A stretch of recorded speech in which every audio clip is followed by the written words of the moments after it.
Of I Run Far, and I'm here in Healdsburg, California, a couple days before the 2016 Lake Sonoma 50 mile. I'm with Camille Herron. Hi. Hi. I feel like I need to be on my tippy toes to talk to you. I need to bend down. Okay, we are 2 days before your Trail Ultra debut. That's right. You've run a lot of races in your running career. Like being on the starting line of a running race is not new news for you, but what's it like being a couple days out from your first Trail Ultra? Yeah, I've waited for this moment for quite a while. I've been a fan of watching the I Run Far coverage of all the ultras. Yeah, obviously my brother lives here in Healdsburg, okay. So I've been a big fan of this race, and everybody's been wanting me to do it. And so when the opportunity came up that hey, you know, what do you want to do for your first trail race? This was my first response. So yeah, I'm very, very excited to be here, and very, it's just, you know, a lot of energy building up inside me that I'm just ready to release. So. I've just met you. This is my first time meeting you, but I can feel the energy right now. So I want to backtrack for a minute and just sort of review your brief but very successful ultra career. It was just a year ago this weekend that you ran your first ultra, is that right? Yeah, it was at Mad City last year. Yeah. And yeah, going into that, you know, it's kind of a shot in the dark on like how I'm going to do and everything. And I didn't even know I had run as well as I did until the race director Timo called me while I was driving to work on the following Monday, and he's like, do you realize how fast you ran? And I didn't really have any perspective on it. So yeah, I mean, I'm very grateful to find out that hey, I'm pretty good at this ultra thing. And you know, I took it. It was a natural transition for me to go to road ultras first, being a road marathoner. Yep. So everybody's like, hey, you know, now you got to take it to the trails and see what happens. So here I am, you know, gonna just see what happens. So after you ran Mad City a year ago this weekend, you went on to run the IAU 100K World Championships and the 50K World Championships in September and December, respectively. Mm-hmm. You sandwiched in the 50-mile national championships here in the U.S. You won them all. You blew them all out of the water. People are talking about, you know, so you have had a deep amount of success already on the roads here, but people are talking about, is she going to be able to hang on the trails with the technicality that comes with it as well as the elevation change? Like, let's give us your over-under. Do you think you're going to be able to hang?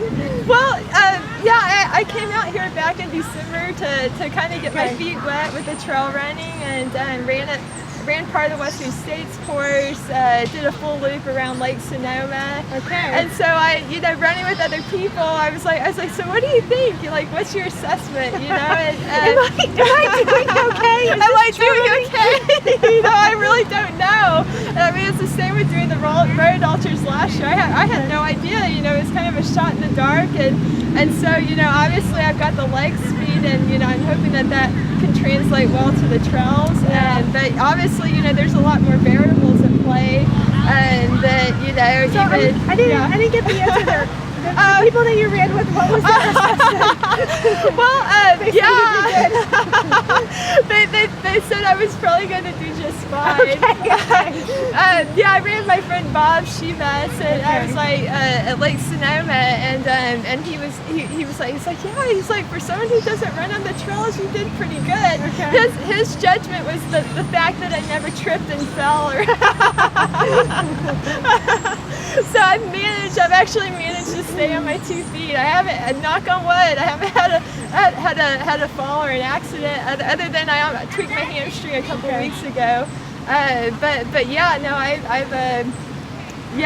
feel like growing up as a dancer, it's really strange to me because I grew up dancing. I grew up playing basketball and having a lot of footwork, and so getting on the trails, and the more I do it, the more I feel like, oh, I'm just like dancing. So it feels more like a callback to your childhood. Yeah, it's almost like riding a bike or something. Like, you know, you get back on, you're like, oh, this feels kind of familiar, you know, and it's like it's reawakening those skills that I had learned when I was younger. So it's really fun, actually.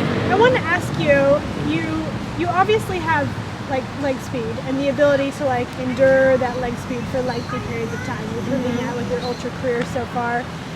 You came out here and ran around Lake Sonoma, so you saw at least part of the course, the majority of the course. Yeah. Where did you think your strengths and weaknesses lied on the actual terrain of this weekend's race? Well, I mean, I thought Bob's assessment was he thought I was all around good at everything, and Bob, we're counting on you. Bob thought I was pretty good at everything. Okay. I mean, I really wasn't even. We were just jogging easy, and when I uploaded the data to Strava, it was like I was placing pretty well amongst the people that run the course. You know, either setting course records or top 5 or 6 or whatever, you know. So I was like, okay, you know, it seems like I'm pretty even on both the ups and the downs and whatever technical. So I don't know. I mean, I guess I'll find out. You know, I know like running with Bob. I mean, I was pretty much like we were trying to run, you know. Well, being on a single track, it's not like you can really run side by side, but like, I mean, there were periods that I was catching him on the climbs, there were periods that I was gapping him on the downhills, and so we were pretty evenly matched, and he's run 7:02 here, so yeah, I mean, using him as a measuring stick, you know, I felt like we were pretty comparable fitness-wise, and yeah, and I was like, Bob, you know, this felt really good, you know, it's like, I can't wait to come back here and actually race it, so. So what about doing all of that, what you did for, you know, going out around the lake and then coming back again? Yeah.